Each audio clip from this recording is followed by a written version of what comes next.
I'm curious about what kind of wisdom is in this book. The guy who wrote it, Marcus Aurelius, lived 1,854 years ago is when he was writing the stuff and the content of this book. Who's Marcus Aurelius?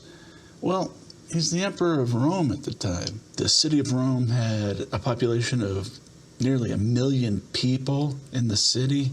It's a big city. The Colosseum is nearly brand new, less than 100 years old. So let's pick this guy's brain and see if he's got any kind of wisdom for us. The format of these videos is going to be real simple. I'm going to read a section of the book, and then I'll comment on it. For this introductory episode, I want to put a little context around Marcus Aurelius. And this book is considered a Stoic text. What is a Stoic text? Well, so I asked ChatGPT, I said, hey, what were some of the philosophies of the time of Marcus Aurelius? 6 different philosophies for me. Number 1 being Marcus Aurelius' own philosophy, Stoicism. Stoics believe in having rational control of emotions. They believe virtue is the highest good, and that a person should accept their fate with good disposition and good composure. Epicureanism. And they believe gods do not interfere with human affairs. They believe death is the end of consciousness. They believe the greatest good is to live without stress. Maybe I'm an Epicureanismist.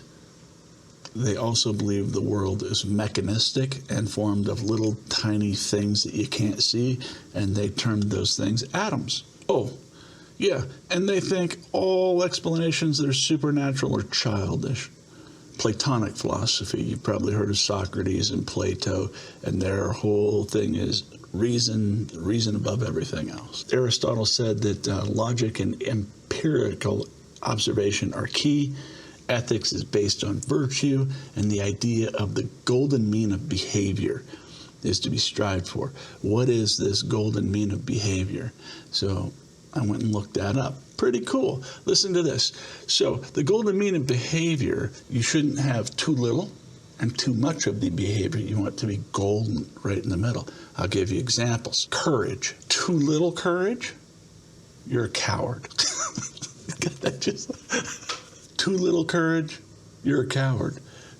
Too much courage, you're reckless. Right in the middle is what you should have. A median golden amount of courage.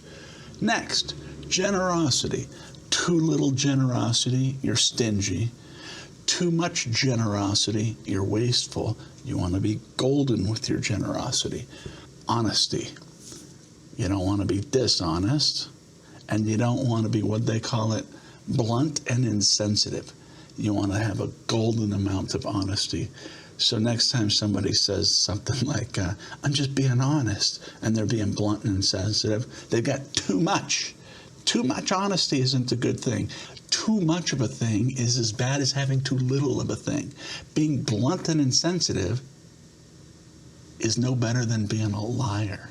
There's humility. So on the one side, too little humility and you're arrogant, and too much humility and you're self-depreciating. You want a golden amount of humility where you're not arrogant, you're not self-depreciating. Lift yourself up.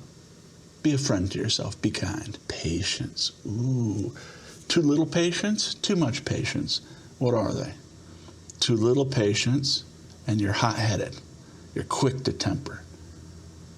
Too much patience, apathy. You don't want to have apathy and you don't want to be hot-headed. You want to have a golden amount of patience. Okay. The 2 other ones that are prevalent at the time. The first one are the Cynics. And what are the Cynics about? They think social customs are absurd, and they think people should push against social customs to show exactly how absurd they actually are. They believe that people should reject wealth, they should reject power, they should live in accordance with nature, and true happiness comes from living virtuously with nature. The other one is skepticism. The skeptics, they believe nothing can be known for certain. I think I might be a closet skeptic. Is that good, bad? I don't know. You question everything. You question your senses. You question your culture. You question your religion. You question your traditions, your thinking, their thinking, everybody's thinking.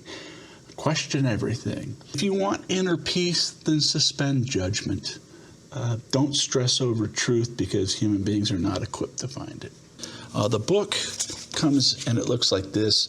Book 1 and I just flipped to book 3. I'm going to be starting at book 2.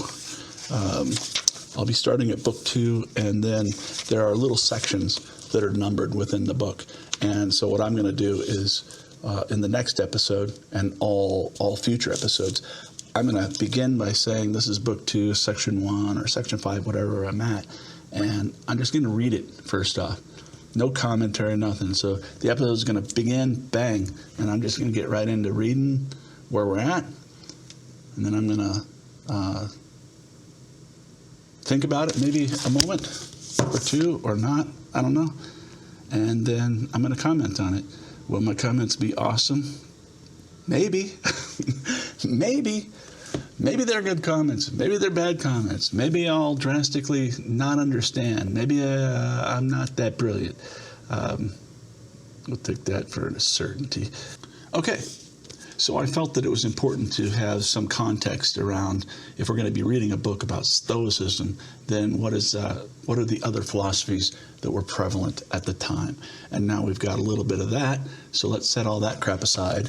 And I'm going to be, the next episode, I'm going to jump into book 2, section 1, and I'm going to read it, and then I'll comment on it. So in the next episode, I'm going to read some 2,000-year-old ideas from a guy who ruled the Roman Empire. Let's find out what he's got to say.